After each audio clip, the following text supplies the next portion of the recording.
Sabiduría, linda compañera de camino, que creces a cada paso que a tu lado doy. Hermana invisible que vives dentro de mí, recordándome lo que soy y lo que no soy. Anciana de pelo plateado, mirada amorosa y rostro cansado.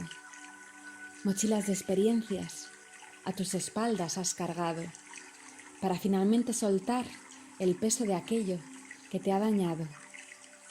Linda compañera que caminas conmigo, bajo mis pies y entre mis manos, en cada paso y en mis sentidos. Pongo en ti el peso de la duda para que resuelvas los enigmas que la ignorancia oculta. Anciana cansada, de hermoso rostro arrugado, símbolo de expresiones, emociones y recuerdos lejanos, que con el paso de los años, en tu corazón, han quedado grabados.